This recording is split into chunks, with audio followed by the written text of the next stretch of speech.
Hey, what's up?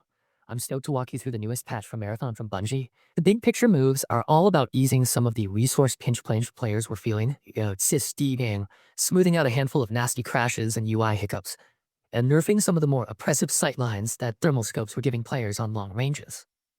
The map you probably care about first is the perimeter. There are more med cabinets and munitions crates spawning there now, which means fewer desperate scrambles for supplies when a run turns sideways. If you play a cautious extractor or you like to hoard extra med packs for clutch plays, you'll notice that immediacy right away. They also bumped the starting ammo counts in the free sponsored kits from Mida, CyberAcme, and Arachne, so players who lean on those default loadouts won't have to scramble for ammo in the first few minutes of a mission. That small change actually ripples into how early engagements feel. You can be a touch more aggressive out of the gate without the constant fear of running dry.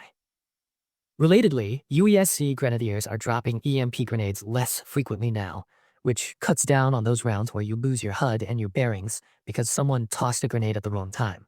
All of this ties into the stated design goal of making resources feel a little more forgiving without removing the tension of extraction. On the audio and sensory front, the update increased how far gunfire and explosions can be heard from, which is a subtle but important change for situational awareness. Fights will give off clues earlier, so you can prepare or avoid them accordingly. Objective navigation got an adjustment too. Objective markers will now appear from 20 meters out instead of the previous 10, so those little "where is the thing" moments are less likely to slow you down when you're sprinting across a zone. Both of these shifts make the world feel a bit kinder to the player who prefers to plan rather than panic. Now, weapons got some focus tuning and thermal scopes were the headline there. The devs reduced thermal clarity and tightened the maximum highlight distances across the board.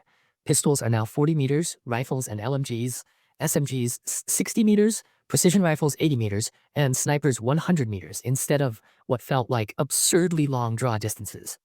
That sniper thermal change is the one that will change the most matches and engagements because it forces more mid-range play and reduces guaranteed one-shot vision from the far end of the map. If you're a sniper main, expect to have to rely more on positioning and less on a heat tracking crutch at extreme ranges.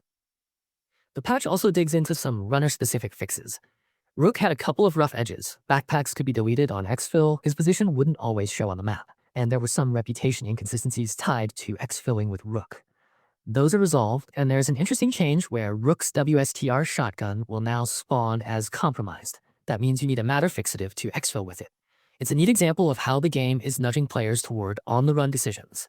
Do you burn a consumable to keep a powerful item, or do you leave it behind and accept the loss? Combat difficulty received a few nudges as well. Most US enemy health values and UESC boss shield HP were reduced slightly. The dev note frames this as an attempt to lessen the resource burden in solos and crews while keeping UESC threats meaningful. The intention is to let your bullets and meds go further without turning encounters into pushovers.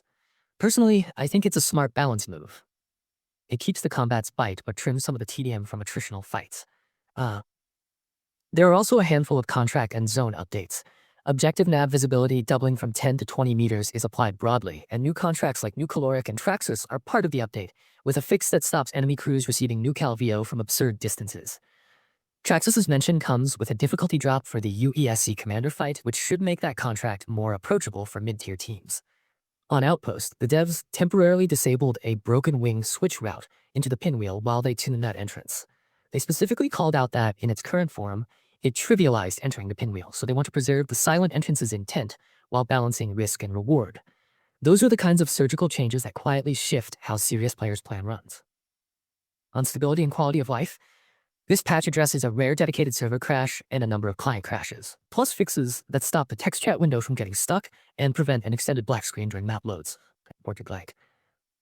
There were a couple of IME keyboard crashes and strange IME behavior, so the update moves the IME keyboard display closer to the text chat window and suggests that some third-party IME software could still be problematic while they hunt down a permanent fix. And for players who spent money in the store, the small Lux bundle bump to give an extra 20 Lux, so 1,120 instead of 1,100, was confirmed, and anyone who already bought the package should receive the difference, which is a nice piece of consumer housekeeping. Overall, the feel of a run after installing this patch is a little more forgiving, but still tense. More meds and ammo on perimeter, clear audio cues, objective markers showing up from farther away, thermal scopes that no longer dominate from absurd distances, and a few fixes to prevent frustrating crashes and UI bugs. The net effect is cleaner runs with fewer unwinnable moments, while the core extraction tension remains intact. If you play Marathon as a long-term thing, These are the sorts of changes that smooth the edges without changing the game's teeth, and that'll make your next few exfil attempts feel just a touch less punishing.